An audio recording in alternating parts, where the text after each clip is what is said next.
سب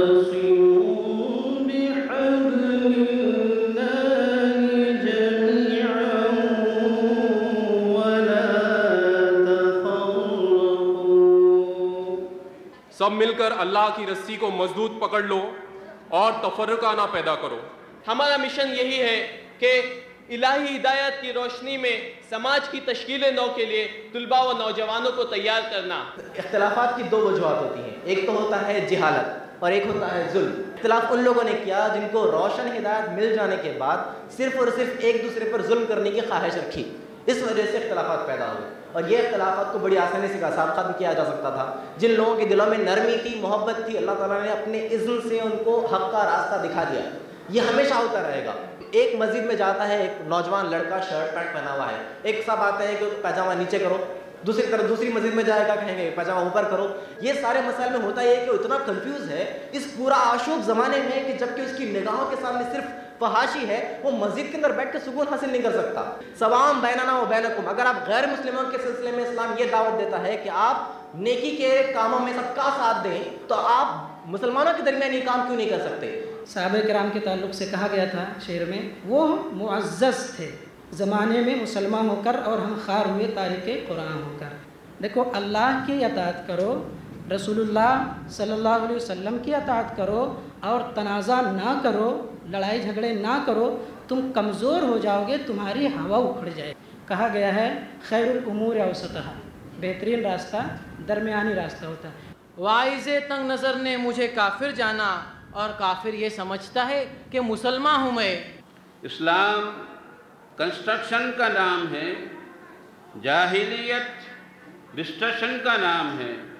آپ نے اسلام کو بھائی چارہ، محبت، اخلاق سے پھیلایا اور فرمایا سچا مسلمان وہ ہے جس کے ہاتھوں سے اور یہاں تک کہ زبان سے بھی لوگ سلامت رہے۔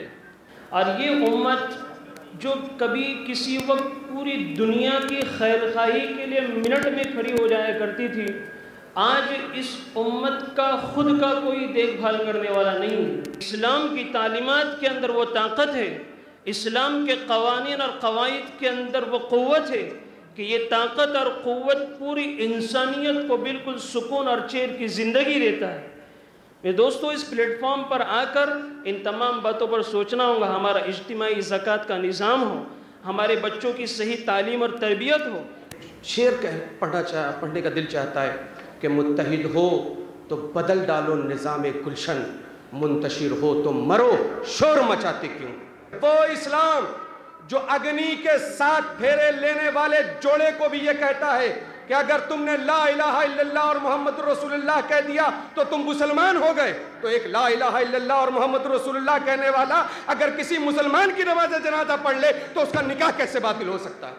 اے میرے قوم کے جوشیلے نوجوانوں، آئے امت مسلمہ کے قوت بازو قوم کے نوجوانوں، تم ایک انقلاب لا سکتے ہو، ایک تبدیلی لا سکتے ہو، اور اس تبدیلی اور اس انقلاب کا نام ہوگا اسلامک یونٹی، اسلامک اتحاد۔ وہ اتحاد و اتفاق اور آج کے وقت کی ضرورت یہی ہے، مسلمان متحد ہو، ایک لڑی میں پرو دیا جائے، یہ سب سے بڑی کامیابی ہے۔ منتشر اور انتشار میں اور افتراق میں، تفرق میں ہی ہمیں بانٹنے کی کوشش کی جا رہی ہے، اور آج تک وہی ہوتا ہے۔ اب نیک بنیں گے ہم، فتنہ نہ بنیں گے ہم، رخنا نہ بنیں گے ہم۔ وہ 100 کروڑ انسان جو اللہ تبارک و تعالیٰ کو بھول کر کے یہاں زندگی گزار رہے ہیں، اور اللہ کو بھولنے کی وجہ سے اس زمین کو انہوں نے فساد سے اور انتشار سے اور بدامنی سے بھر دیا ہے۔ ان انسانوں کا ناطہ ان کے رب سے اور ان کے پالنہار سے اگر کوئی جوڑ سکتا ہے تو یہ امت وسط جوڑ سکتی ہے۔ جو حرم پاک بھی، اللہ بھی، قرآن بھی ایک ہی سب کا نبی، دین بھی، ایمان بھی ایک، ان بنیادوں پر جو ایکتا ہے۔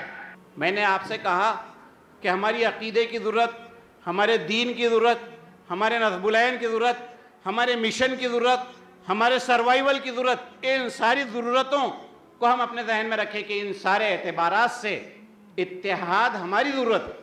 پورے اسلامی لٹریچر میں یہ اب بات بتائیے کہ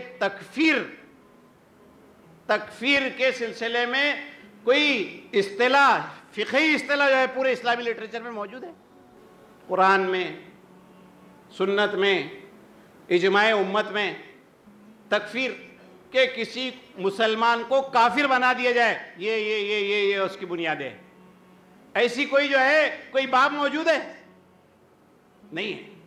بہت ذمہ داری کے ساتھ یہ بات، حدیث کی کتابیں اٹھا کر کے آپ دیکھیے، اتنا سینسیٹیو ایشو ہے کہ اللہ کے رسول صلی اللہ علیہ وسلم نے یہ بات ارشاد فرمائی کہ کوئی کسی کی طرف مسلمان کفر کو منسوب نہ کرے، اگر وہ کفر اس میں نہ پایا گیا جس کی طرف منسوب کیا جا رہا ہے تو منسوب کرنے والے کی طرف پلٹ آتا ہے۔ یہ ایک ابتدا تھی جو عیسائیوں کے نوجوانوں نے کی تھی، اب اس کو آخر تک کیسے لے جایا جا سکتا ہے اور اس کے لیے کیا جو ہے کوششیں کی جا سکتی ہے، اس کو جو ہے بیٹھ کر کے ہم کو منصوبہ بنانا چاہیے اور اس پر جو ہے ہم کو عمل میں لانا چاہیے۔ دیکھیے آپ، قرآن مجید نے تو اہل کتاب کو مخاطب کر کے یہ بات کہی کہ تعالوا الی کلمۃ سواء بیننا و بینکم، کہ تمہارے اور ہمارے درمیان کلمہ سوا، کامن منیمم پر جمع ہو جاؤ۔ ہم تو جو ہے حرم پاک، اللہ، قرآن سب ایک ہے، کامن منیمم نہیں ہے، میکسیمم ہمارے پاس جو ہے کامن ہے، میکسیمم کامن ہے ہمارے پاس۔